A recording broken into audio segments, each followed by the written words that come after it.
বাংলাদেশের আন্দোলনের সকল পর্যায়ে যে বিস্তৃতি দীর্ঘদিন আমার সাথে আমার সহযোদ্ধাদের সাথে কাজ করেছে, যাকে আমি আজকে গত 20 বছর যাবৎ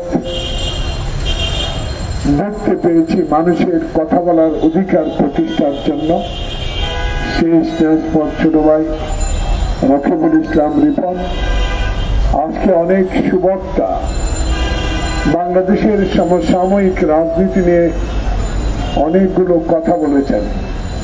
আসলে আমার আজকে আরো 2টি প্রোগ্রাম, একটা তো যেতে পারবো না, প্রচন্ড জ্বর এসে গেল এখানে এসে।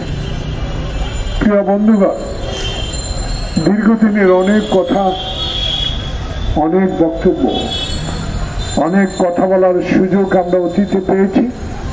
সেই কথাগুলো বলার আমরা সুযোগ পেলেও কিছু সময় যারা এই কথাগুলো প্রচার করে, যারা এই কথাগুলো প্রিন্ট মিডিয়ার মধ্যে লেখে মানুষের কাছে পৌঁছিয়ে দেয়, সেই প্রিয় সাংবাদিক বন্ধুগণ আজকে আমার সামনে মুক্ত আকাশে কথাগুলো স্বাধীনভাবে লেখার যে অধিকার ফেরত পেয়েছেন, সে অধিকার ফেরত দেওয়ার মালিক আল্লাহ। তারপর বিগত শাসনকে, দুঃশাসনকে যারা বুকের রক্ত ঢেলে দিয়ে বাংলাদেশে অগস্ট বিপ্লব সাধিত করেছে, সেই খোকন মুক্তির প্রতি শ্রদ্ধা জানিয়ে আমি কয়েকটি কথা বলে আজকের এই সভা শেষ করব। প্রিয় বন্ধুরা, প্রথমেই এই দেশকে স্বাধীন করার জন্য শুধু স্বাধীনতা যোদ্ধা যারা আমরা ছিলাম, যারা খালি পায়ে যুদ্ধ করেছি, যারা হাফ প্যান্ট পরে যুদ্ধ করেছি, যারা তার প্রতিবেশী ভারতে, মেঘালয়ে, আসামে, কলকাতায়, ত্রিপুরায় আশ্রয় নিয়ে না খেয়ে শুধু কুমড়া খেয়ে ট্রেনিং নিয়ে বাংলাদেশে 9 মাস বিশ্বের সর্বশ্রেষ্ঠ একটি সেনাবাহিনীর সাথে যুদ্ধ করার সুযোগ পেয়েছিলাম। প্রিয় বন্ধুগণ, আমরা তো সেই পাকিস্তান থেকেই যখন হয় তখনই আমরা বলেছিলাম পশ্চিমার শোষণ, 22 পরিবারের বিরুদ্ধে আমাদের বক্তব্য ছিল। 69-এর গণ আন্দোলন থেকে 69 যারা আন্দোলন করে আমাদেরকে দেখিয়ে দিয়েছে যে পাকিস্তান কোনোদিনও পূর্ব পাকিস্তানের মানুষকে ভালোবাসতে পারে না, তার প্রমাণ 69-এর গণ আন্দোলন।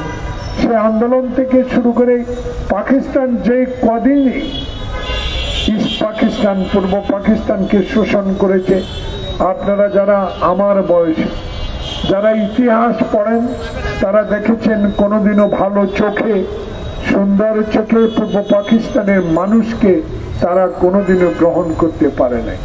সেই কারণে আজকে বাংলাদেশ, সেই কারণে আজকে বাংলাদেশের স্বাধীন পতাকা। কিন্তু দুর্ভাগ্য আমাদের, সেই দুর্ভাগ্য হলো যদি সত্যিকার অর্থে 70-এর নির্বাচনের পর যিনি বাংলাদেশে জাতির পিতা হিসাবে নিজকে আখ্যায়িত করে বাংলাদেশকে শোষণ করেছেন, সেই শেখ মুজিবুর রহমান যদি 70-এর এলএফর অধীনে নির্বাচন না করতেন, সেদিনে পাকিস্তান বিদায় নিতে বাধ্য হতো।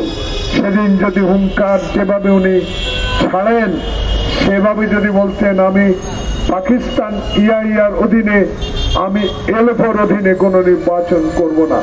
সেদিন আমরা যারা ছাত্র রাজনীতি করেছিলাম, ঢাকা বিশ্ববিদ্যালয়ে যারা আমরা এই পাকিস্তানের বিরুদ্ধে কথা বলার সুযোগ পেয়েছিলাম, তখন শেখ মুজিবুর রহমানকে আমরা বুঝাতে চেষ্টা করেছিলাম আর কোনোদিনও পাকিস্তানের প্রধানমন্ত্রী হতে চায়েন না, কারণ পাকিস্তান ইস্ট পাকিস্তানের লোককে কোনোদিনও ভালো চোখে দেখে না। সেদিন আমাদের কথা না শুনে পাকিস্তান ইয়াহিয়া ভুট্টোর সাথে 70-এর নির্বাচনের পর একক সংখ্যাগরিষ্ঠতার জোরে পাকিস্তানের প্রধানমন্ত্রী যিনি হতে চেয়েছিলেন, সেই শেখ মুজিবুর রহমান আজকে কোথায়? তার কন্যা আজকে কোথায়? সেদিন যদি স্বাধীনতার পর শেখ মুজিবুর রহমান যে কোনো প্রকারে হোক বাংলাদেশে ফেরত আসলেন, কিন্তু সেদিন যদি শেখ মুজিবুর রহমান একটি ছড়ি হাতে নিয়ে সেই ধানমন্ডির 32 নম্বর রোডে আমি হাতে ছড়ি নিয়ে বসে থাকবো, চুরি ডাকাতি রাহাজানি অন্যায় দুর্নীতির বিরুদ্ধে লড়াই করব, সেদিন সেটা তিনি করেন নাই। তার পরিণতি ভয়াবহ হলো, বাপের সামনে ছেলে ব্যাংক ডাকাতি করে, বাপের সামনে মানুষের স্ত্রীকে হয়রানি করে,